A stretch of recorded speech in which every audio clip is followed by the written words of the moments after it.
कर्म बड़ा या भाग्य? यह प्रश्न प्राचीन काल से ही एक उलझन बना हुआ है। संसार में कर्म को मानने वाले व्यक्ति कहते हैं कि भाग्य कुछ नहीं होता, तो कुछ भाग्यवादी व्यक्ति कहते हैं कि भाग्य में जो कुछ भी लिखा है वह निश्चित है। मनुष्य कर्म और भाग्य इन दोनों बिंदुओं को अलग अलग दृष्टिकोण से देखते हैं। कर्म और भाग्य के इस प्रतिद्वंद का सत्य व सटीक उत्तर श्रीमद् भगवत गीता में स्पष्ट किया गया है, जिससे आज हम आपको परिचित कराएंगे।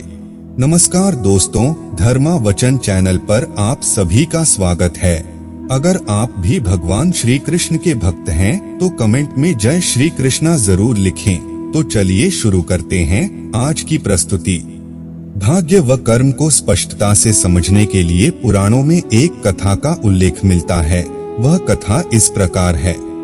प्राचीन काल में एक संत हुआ करते थे। उनका नाम ज्ञानेश्वर था। उनके दो शिष्य थे, कर्मेश्वर और भागेश्वर। एक दिन कर्मेश्वर और भागेश्वर के बीच बहुत बड़ी बहस हो गई कि कर्म बड़ा है या भाग्य। कर्मेश्वर कर्म को बड़ा मानता था, परंतु भागेश्वर भाग्य को बड़ा मानता था। उन दोनों में बहस इतनी बढ़ गई कि उन्हें जाकर अपने गुरु ज्ञानेश्वर से इसका उत्तर मांगना पड़ा। उनके गुरु ज्ञानेश्वर ने उनसे कहा कि मैं तुम्हें इसका उत्तर अवश्य दूंगा। प्रातःकाल तुम दोनों मुझे मेरी कुटिया के आगे मिलना। ऐसा कहकर ज्ञानेश्वर ध्यान लगाने चले गए। अगले दिन कर्मेश्वर और भागेश्वर गुरुजी की कुटिया के आगे खड़े हो गए। जब उनके गुरुजी अपनी कुटिया से बाहर आए, तब उन्होंने अपने शिष्यों को एक बहुत गहरे अंधेरे वाली कुटिया में बंद कर दिया। उस कुटिया में रोशनी की एक भी किरण नहीं थी। कुछ समय बीतने के पश्चात कर्मेश्वर और भागेश्वर को भूख प्यास लगने लगी। भागेश्वर ने सोचा, जो मेरे प्रारब्ध यानी जो मेरे भाग्य में लिखा है वह निश्चित है, उसमें मैं परिवर्तन नहीं कर सकता। इससे अच्छा मैं राम नाम ही जपता हूँ। ऐसा सोचकर भागेश्वर ने राम नाम लेना आरंभ कर दिया, किंतु कर्मेश्वर को यह कदापि स्वीकार नहीं था।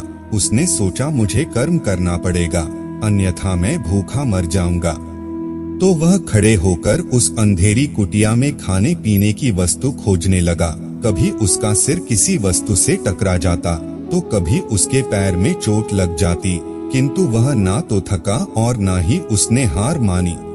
बहुत प्रयत्न करने के पश्चात उसे एक मटका मिला। जब उसने मटके के अंदर हाथ डाला तो मटके में उसे चने मिले। कर्मेश्वर चनों को पाकर इतना प्रसन्न हुआ कि उसकी प्रसन्नता का कोई ठिकाना नहीं था। फिर वह वहां बैठकर उन चनों को खाने लगा। चने खाते खाते कभी कभी उसके मुंह में कुछ कंकड़ आ जाते, तो वह उन कंकड़ों को भागेश्वर को दे दिया करता था। अगली सुबह जब उनके गुरुजी ज्ञानेश्वर ने कुटिया का द्वार खोला तो देखा कि कर्मेश्वर का तो पेट भरा हुआ था, परंतु भागेश्वर भूखा था। कुटिया का द्वार खुलने के कारण जब कुटिया में रोशनी हुई, तब कर्मेश्वर आश्चर्यचकित रह गया। कर्मेश्वर भागेश्वर को जो कंकड़ समझकर दे रहा था, वह कंकड़ नहीं किंतु हीरे थे। इस कथा का अर्थ व निष्कर्ष हर व्यक्ति के लिए अलग अलग हो सकता है। अब हम आपको बताएंगे कि कर्म बड़ा है या भाग्य। वास्तव में सत्य तो यह है कि दोनों एक दूसरे से संबंधित है।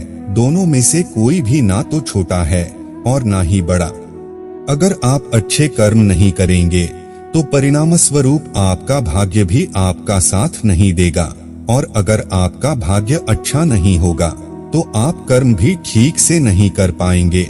श्रीमद् भगवत गीता के 3 अध्याय के 8वें श्लोक में भगवान श्री कृष्ण अर्जुन से कहते हैं, नेतं कुरु कर्म त्वं कर्मं जायो है कर्मण शरीर्यात्रापि चते न प्रसिद्धध्येत कर्मण। अपना नित्य कर्म करो, क्योंकि कर्म ना करने की अपेक्षा कर्म करना श्रेष्ठ है। कर्म के बिना तो शरीर का निर्वाह भी नहीं हो सकता। इस संपूर्ण कथा के अनुसार कर्मेश्वर हो या भागेश्वर, दोनों को ही कर्म करना पड़ा। एक ने खाने की खोज की तो दूसरे ने राम नाम की साधना। कर्म करने से कोई मुंह नहीं मोड़ सकता, और अगर आपने कर्म किया है तो उसका फल आपको अवश्य मिलेगा। अब बहुत से व्यक्ति यह भी कहेंगे कि भागेश्वर को इतना बड़ा फल क्यों मिला। इससे संबंधित भी भगवान ने कहा है, सर्वधर्मान् परित्यज्य मामेकं शरणं व्रज, अहम त्वा सर्व पापेभ्यो मोक्षयिष्यामि मा शुच।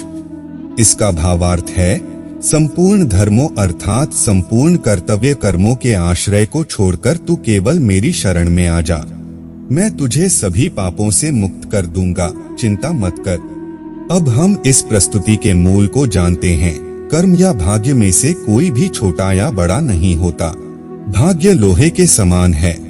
जहाँ कर्म रूपी चुंबक होता है वहीं भाग्य खींचा आता है। वास्तव में भाग्य हमारे कर्मों का ही परिणाम है। अनुकूल कर्म किए जाएं तो भाग्य को अपनी ओर मोड़ा जा सकता है, परंतु भाग्य के सहारे बैठकर कर्मों से दूरी बना लेना ही पराजय, दुख और परेशानियों का कारण बनता है।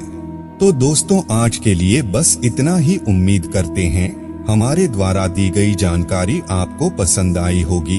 तो मित्रों, अगर यह वीडियो आपको पसंद आई हो तो लाइक और शेयर जरूर कीजिएगा।